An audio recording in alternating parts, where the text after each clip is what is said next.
নমস্কার, ক্রিকেট এরিনাতে আপনাদের স্বাগত। বন্ধুরা, আগের দিনের মতো আবার একটি ব্রডকাস্ট নিয়ে চলে এসেছি। আপনাদের সঙ্গে আছি আমি শফিকুল। গতকাল অর্থাৎ 4 তারিখ ইন্ডিয়া ও ইংল্যান্ড যে রুদ্ধশ্বাস ম্যাচটি হয়ে গেল, সেই ম্যাচটি নিয়ে আমি কিছু কথা বলবো না, বলতে হবে, বলা দরকার। কি বলবো বলো বন্ধুরা, তোমরাই বলো। আচ্ছা, হেডিংটা কি হওয়া উচিত? জেকব বেথেলের তাণ্ডবে ইন্ডিয়া উড়ে গেল, নাকি জেকব বেথেলের আমফানে উড়ে গেল ইন্ডিয়া? এ তো আমাদের ঘরের মাঠেই হোয়াইট হাউস করে দেওয়ার একটা চিন্তাভাবনা, নাকি ইন্ডিয়া ওদের হারিয়েছে বলে রিভেঞ্জ নেবার চেষ্টা করছে? যাই হোক, সেসব পরের কথা। এখন একটু আলোচনা করি দুই দলে কারা কারা ছিল, বেশ কারা কারা কত রান করেছে, এগুলো একটু বড় বড় রানগুলো দেখে নিই, তারপর বাকি কথা হবে। যেমন ইন্ডিয়ার দলে ছিল শ্রেয়াস আয়ার, ঈশান কিষান, বৈভব সূর্যবংশী, শিবম দুবে, হর্ষিত রানা, রবি বিষ্ণু। একে তো আগেই রাখতে হবে, আর কিছু বলার নেই, যা করেছে কালকে। অক্ষর প্যাটেল, তিলক বর্মা,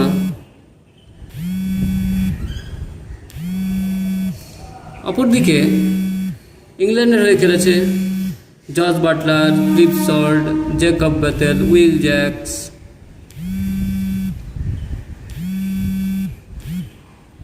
জর্জ টাং, জোফরা আর্চার,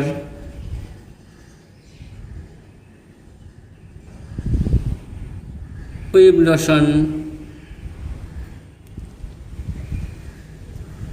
যাই হোক, তো এবার বলি কে কত রান করেছে, আলটিমেটলি কাদের রানে ইন্ডিয়া উড়ে গেল। আমরা জানি জেকব বেথেল 46 বলে 76 রানে নট আউট, আর টম ব্যান্টন আর হ্যারি ব্রুক 39 করে রান করে। মূলত এই তিনজনের তাণ্ডবেই ইন্ডিয়া উড়ে গেল। এদিকে যদি বড় রান বলা যায়, ঈশান কিষান 49, অভিষেক শর্মা 43, আর তিলক বর্মা 24, বৈভব সূর্যবংশী 14, দুটো ছক্কার মাধ্যমে, শিবম দুবে 5, হর্ষিত রানা একটা 6-এর মাধ্যমে আর কি নিজের স্ট্রাইক রেট ধরে রেখেছে। এইবার একটু কথা বলি রবি বিষ্ণুইকে নিয়ে। আচ্ছা বলুন তো, এইসব প্লেয়াররা বড় বড় টিমের সঙ্গেই কেন ভুল করে? এই ম্যাচে 3টে নো বল, তিনটে নো বল, তাহলে ম্যাচ আমাদের কাছে থাকে? স্বাভাবিক থাকবে না। 3টে নো বল, তার মধ্যে আবার দুটোতে 6।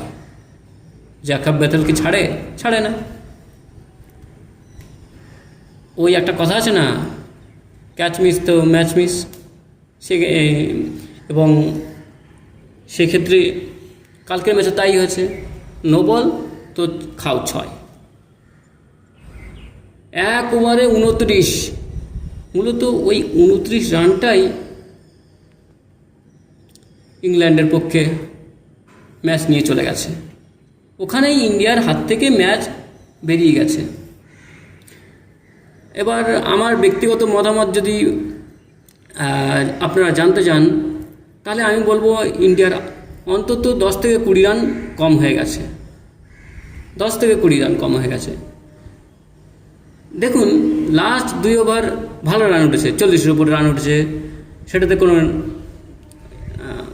ব্যাপার নেই, একদম সঠিক, সুন্দর, খুব অসাধারণ খেলেছে। কিন্তু যখন শিবম দুবে আউট হয়ে গেল, ভাবুন, তারপর ইন্ডিয়ার রান চেপে গেল। ওই 13-14 ওভারের পর থেকে 18 নম্বর ওভারের আগে পর্যন্ত রান চেপে চেপে চেপে চেপে চলে গেল, গড় কমতে থাকলো। বিদেশে গিয়ে যদি এই রকম মিডল অর্ডার আমাদের ধসে পড়ে, সেক্ষেত্রে খুবই চাপ হয়ে যায়। এবার রবি বিষ্ণুই তার সাইড অ্যাকশন নিয়ে কথা উঠেছে, বারবার এই 3বারই সাইড অ্যাকশন নিয়ে কথা উঠেছে। নো বল দিল আম্পায়ার। সেটা নিয়ে আপনারা কি বলবেন? আমার তো ব্যক্তিগত মতামত বলে যে রবি বিষ্ণুকে আর একটু দেখতে পারত। যাক, সঞ্জু স্যামসনকে বসিয়ে সূর্যবংশকে খেলিয়েছে। ও এখন তো নতুনদের সুযোগ দিতে হবে, স্বাভাবিক। আর বিগত কয়েকটি ম্যাচ ধরেই সঞ্জু স্যামসনের আর কি ভালো যাচ্ছিল না, ফর্ম ভালো যাচ্ছিল না। সেক্ষেত্রে বসতেই হতো। সবাই ভালো খেলে, কিন্তু সুযোগ তো দিতে হবে সবাইকে। আমি মনে করি সূর্যবংশীকে সুযোগ দিয়ে খুব একটা ভুল করেনি। আপনারা কি বলেন? মোট কথা, রবি বিষ্ণু যদি ওই 29 রানটা না দিত, তাহলে কিন্তু ম্যাচ ইন্ডিয়ার হাতে বলা যেত প্রায় ছিল। রানটা চেস করা অত সহজ হতো না। হ্যাঁ, আমি ধরে নিলাম যে একদম শেষ ওভারে টান উত্তেজনা ফিল হতো, যে কে হারবে কে জিতবে বলা যাচ্ছে না। কিন্তু ওই 29 রানটা দেওয়ার পরেই সবাই মুষড়ে পড়েছে। সেখানেই ম্যাচ হাত থেকে বেরিয়ে গেছে ইন্ডিয়ার। ইন্ডিয়া টসে জিতে করলো কত? 190 রান। রানটা খারাপ না। রানটা দেখে আমাদের মনে হচ্ছিল, বাহ, ইন্ডিয়া কি ভালো খেললো। ঈশান কিষান, আহা, 49। আপনার অভিষেক শর্মা 43, খুব কম বলে রান করেছে, খুব ভালো খেলেছে। তিলক বর্মা লাস্টে এসে ভালো খেললো, নট আউট থাকলো 24 রান করে। শিবম দুবের কথা কী বলবো, 5 রান করে ফিরে যেতে হলো। এবং হর্ষিত রানা 3 বলে 6 করেছে। ওদিকে যার কথা না বললেই নয়, এটা আশদীপ সিং 40 রানে 3 উইকেট। যাই হোক, আমার মতে আরেকটু যদি রান কম দিত আশদীপ সিং, তাহলে ভালো হতো। খুব ভালো বলই করেছে। আর যাকে নিয়ে আলোচনা, সেটা হচ্ছে রবি বিষ্ণুই। 4 ওভারে 60 রান। 60 রান, ভাবতে পারছেন? তার মধ্যে 1 ওভারেই 29। আচ্ছা, 3টে স্পিনারই কি খুব দরকার ছিল? হ্যাঁ, যেমন অক্ষর প্যাটেল অসাধারণ বল করেছে, 1টি উইকেট নিয়েছে। হর্ষিত একটি উইকেট নিয়েছে, আর আশদীপ সিং 3 উইকেট নিয়েছে, খুব ভালো বল করেছে। কিন্তু হ্যাঁ, আর যার কথাই না বললেই নয়, সেটা হচ্ছে বরুণ চক্রবর্তী, 1 উইকেট নিয়েছে। তো যদি রবি বিষ্ণুই ভালো করতো, আমরা আজ এরকম হতাশ হতাম না, গল্পটা অন্য হতে পারতো, হয়তো ইন্ডিয়া জিততেও পারতো নাকি? আমার তো মনে হয় টক্কর দিত ইন্ডিয়া, অবশ্যই দিত। ওই 29 রানটা ইন্ডিয়াকে ব্যাকফুটে ঠেলে দিয়েছে, কিচ্ছু করার ছিল না, একবার থাকতে ম্যাচ শেষ করে দিল। শুরুতেই আপনাদের বলেছি যে জ্যাকব বেথেলের তাণ্ডবে, জ্যাকব বেথেলের আমফানে ইন্ডিয়া উড়ে গেল, যাই মজা করে বলেছি। এক প্রকার তো তাণ্ডবই, প্রত্যেকটা নো বল জ্যাকব বেথেল কাজে লাগিয়েছে, 6-4 মেরেছে।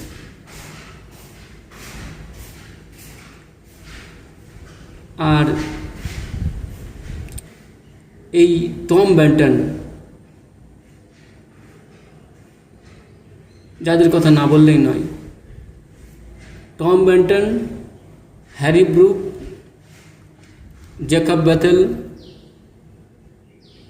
জোফরা আর্চার। টম ব্যান্টন আর হ্যারি ব্রুক করেছে 39, আর আপনাদের তো বললামই 46 বলে 76 not out. Jacob Bethell player of the match হয়েছে, স্বাভাবিক প্লেয়ার অফ দ্য ম্যাচ হবে, এত ভালো খেলেছে। অন্যদিকে স্যাম করনও কিন্তু 3 উইকেট নিয়েছে, স্যাম করন 3 উইকেট, জোফরা আর্চার 1 উইকেট।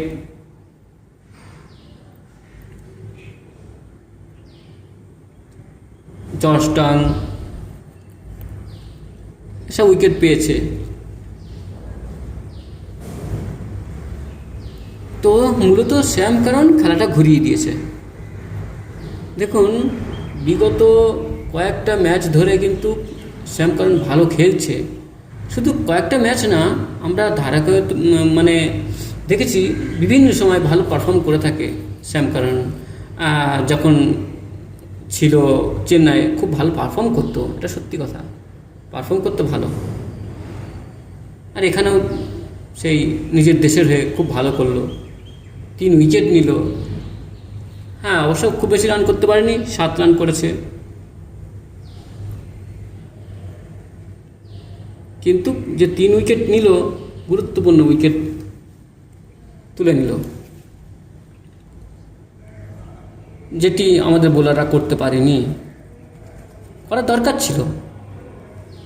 দরকার ছিল। আমি তো বলবো যে এই ব্যাটিং বিপর্যয়টা ঘটেছিল ওই 18 নম্বর ওভারের আগে, সেখানেই রানটা চেপে গেছে, সেখানেই রানটা কমে গেছে। আরও অন্তত 15 থেকে 20 রান হতো ইন্ডিয়ার, যেভাবে খেলছিল, কিন্তু যেটা হবার না। আর কি করা যাবে, কিছু করার নেই। আমরা হতাশ হলাম, চাইব পরের ম্যাচ ইন্ডিয়া ভালো করবে, আশা করি কামব্যাক করবে, ইন্ডিয়া আবার তার নিজের ছন্দে ফিরবে।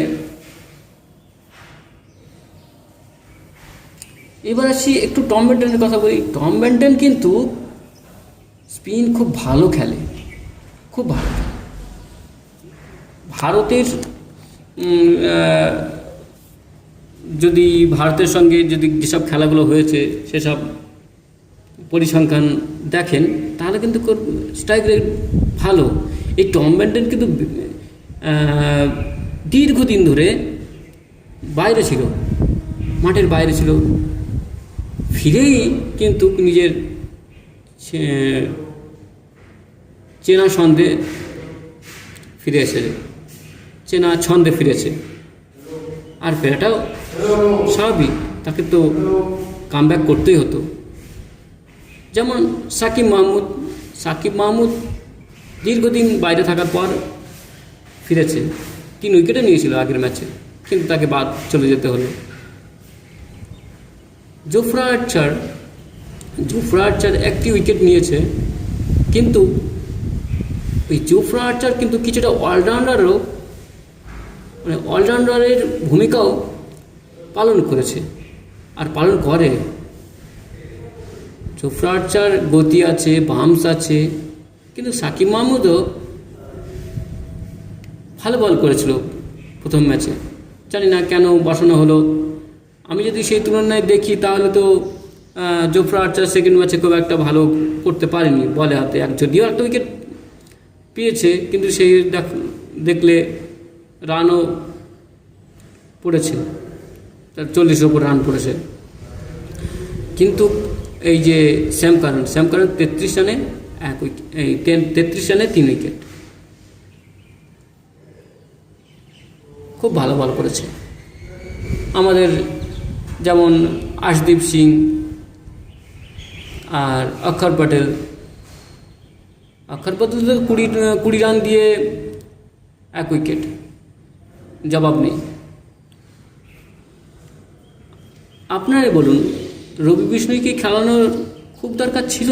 ওর জায়গায় কি আর কাউকে খেলানো যেত না? তাহলে কি পরের ম্যাচে একই দল থাকবে, নাকি কিছু চেঞ্জ হতে পারে?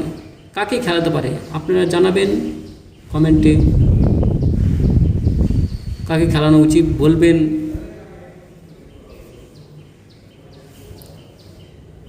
কাকে খেলানো উচিত, কাকে বাদ দেওয়া উচিত না, আর এই টিমটা ঠিক আছে কি না। বৈভব সূর্যবংশী পরের ম্যাচে কি করতে পারে? আমরা জানি ওই শুরু করেছিল জোফরা আর্চারের বলেই প্রথম ছক্কা, যদিও ছেলেটা টিকতে পারেনি, তার ভবিষ্যৎ উজ্জ্বল আমরা বুঝতে পারছি। একটা ক্যাচ কিন্তু সূর্যবংশী দারুণ ধরেছে, মানে না বললেই নয়, খুব সুন্দর একটা ক্যাচ নিয়েছে। তো আমরা যখন দেখলাম যে ইংল্যান্ডের 0 রানে 2 উইকেট পড়ে গেছে, তো আমরা একটা বেশ মনের মধ্যে ডান্সিং ভাব আসছিল যে একটু আমরা ম্যাচে ফিরেছি, আমরা জিতব। কিন্তু না, সেই আশায় জল ঢেলে দিল Jacob Bethell, Tom Banton, Harry Brooke. মূলত এই 3 জনই আমাদেরকে চোখের জলে নাকের জলে করে ফেলল। ইন্ডিয়াকে পরেবারে সতর্ক থাকতে হবে, বিশেষ করে স্পিনারদের নিয়ে।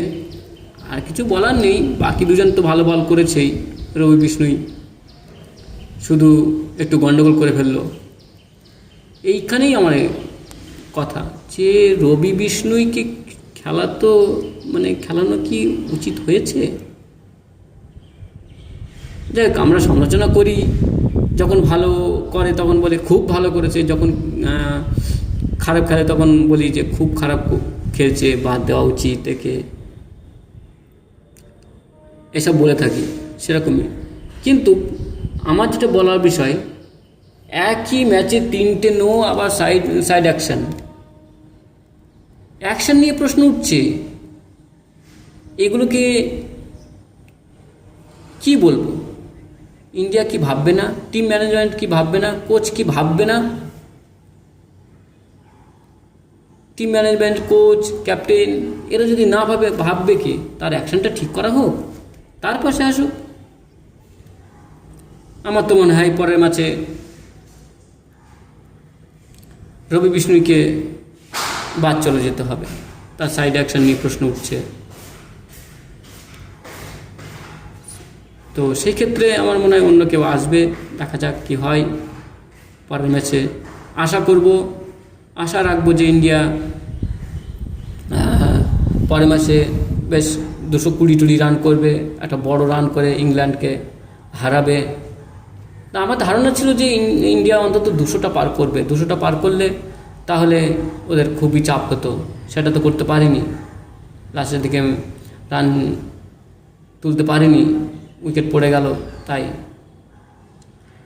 অবশ্য ঘরের মাঠে সবাই রাজা, আমরা জানি, সেটা একাধিকবার আমরা প্রমাণ করেছি। এটা আর বলার অপেক্ষা রাখে না। ইংল্যান্ডকে তো নাকানি চোবানি খাইয়েছি, সেটারই হয়তো রিভেঞ্জ নিচ্ছে। আর বৈভব সূর্যবংশীকে নিয়ে আলাদা যদি কিছু জানার থাকে, যদি ভিডিও করতে হয়, তো আপনারা কমেন্ট সেকশানে জানাবেন সূর্যবংশীকে নিয়ে আলাদা ভিডিও করা উচিত কিনা। যদি আপনারা চান তাহলে সূর্যবংশী নিয়ে আলাদা একটা ভিডিও আনবো। তাহলে আজকের এই আলোচনা কেমন লাগলো আপনাদের? যদি ভালো লাগে তাহলে আমাদের এই ক্রিকেট এরিনা ইউটিউব চ্যানেলে একটি লাইক, শেয়ার, সাবস্ক্রাইব করে আমাদের পাশে থাকবেন। আর আপনাদের বন্ধুদের শেয়ার করে দেবেন। তাহলে পরের ম্যাচের জন্য আমরা ওয়েট করব। আশা করব ইন্ডিয়া পরের ম্যাচে ভালো করবে, এই আশা নিয়েই, এই প্রত্যাশা নিয়েই এই প্রতিবেদন থেকে, এই আলোচনা থেকে বিদায় নিচ্ছি। ভালো থাকবেন, সুস্থ থাকবেন, আর আমাদের চ্যানেলের ভিডিওগুলো দেখতে থাকবেন। ধন্যবাদ।